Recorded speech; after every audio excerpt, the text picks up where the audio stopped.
Rightfully, he cast a set of spells to tell his love he was coming for her, alerting her to be ready for him, and released the venom from his wound from an earlier attack. The venom left him, and traveled to his watchmen spying on his whereabouts, and their pores took, delivered mist fully by the wind, and their deaths were most painful, although silent as if they slept. Then the dragon used a debug spell from the future wizard net. All communications were completely confused, and watchmen watching over died. And a slayer nearby, a man who lay close named Mean Steve, a hired conspire who was purely evil, had a brain aneurysm, causing a snap of his death by sheer luck it would seem, but the energies of anger was electrifying in the air, as the dragon was so fierce. Now the dragon, yet it seems, he has no name, it appears he has not been seen by any record, or book of knowledge either, and quickly wrote off by his peers, by lack of willingness to hear of his great strength.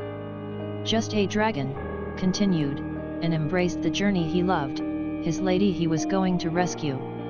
He swooped toward the lanterns of the watchmen, to rescue his love. The dragon pissed off, and angered of the capture of his heart, beyond his control, with fierceness lost control. He doesn't think in this state of mind, because the insanity takes control, causing his actions to unfold, and to his delusions, he doesn't understand anything, as he causes action, he just acts, his roars are deep pains, but to his delight it causes those who trespass much fright, and he loves that. The dragon just believes, it's faith for him to devour, and that it's his universe. So he's named just a dragon, and the dragon was often misunderstood, so they never minded the sounds of his pains until it was too late. Not with full understanding as usual, of his full capacity and deeds that he does, all his victories just unfold, his mission had restarted over and over due to changes in other spells, so he knows so much, because he has been there already before, and as the system of his insanity beyond control unfolds, he thinks of what's ahead of him, and that's what's baffling to most, because he's just a dragon. In the era he grabs the infamous number 7 spell, unbeatable, because he created it through the journey of the system, that's the system that he has lived, that is, having to repeat his conquest to victory due to other spells and magic that so often was offed into the air.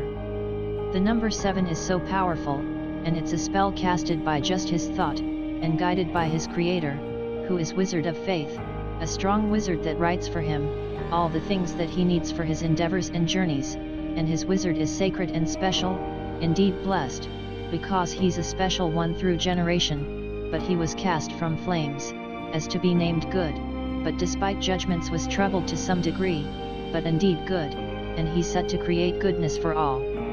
The dragon, just a dragon with anger from the unimaginable, from the forces he faces below, without hesitation attacks, and he swiftly kills them with his razor claws, and bit and devoured each of the heads of the evildoers, to keep fueled.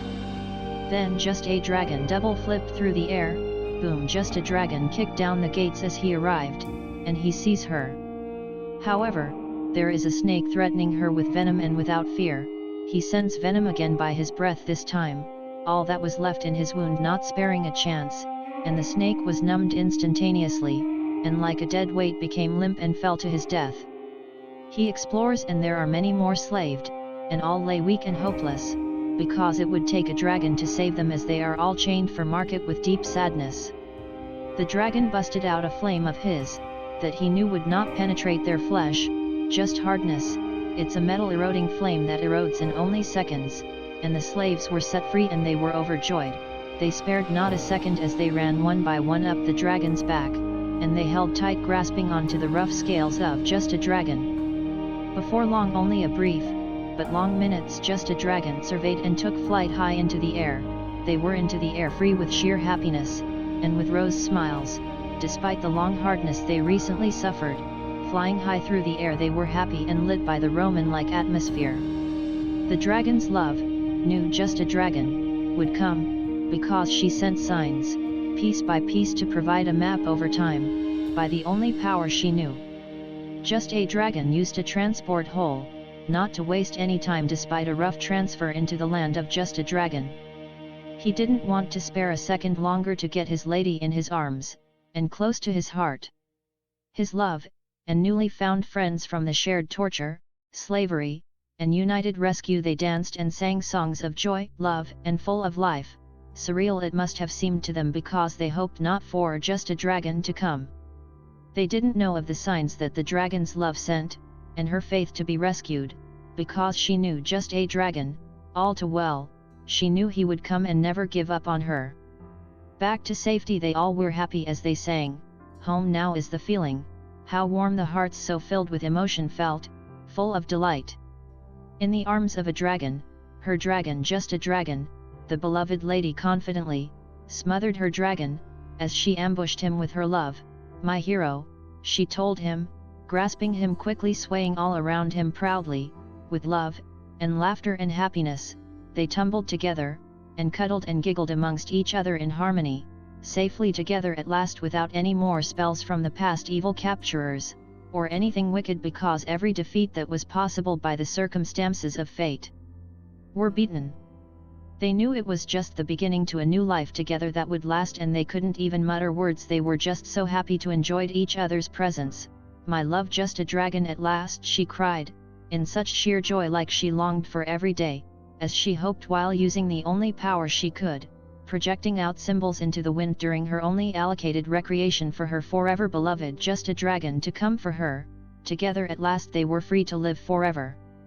Both of their spirits were conditions from pain of being enslaved, from one walk as just a dragon, to another's capture to be hoard.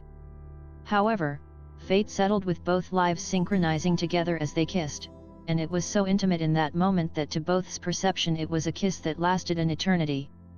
They made intimate love and drove each other's ecstasy, with mountains of moans, and embracing each other's comforting presence, holding each other closely, being entangled in a tight grip, being bound together tight, they fell asleep, and they shared their love and lived on forever. I'm just a dragon, and you're just a whore. Artwork by Carl Quintiliani, author and publisher Gabriel Tony Sr., all rights reserved.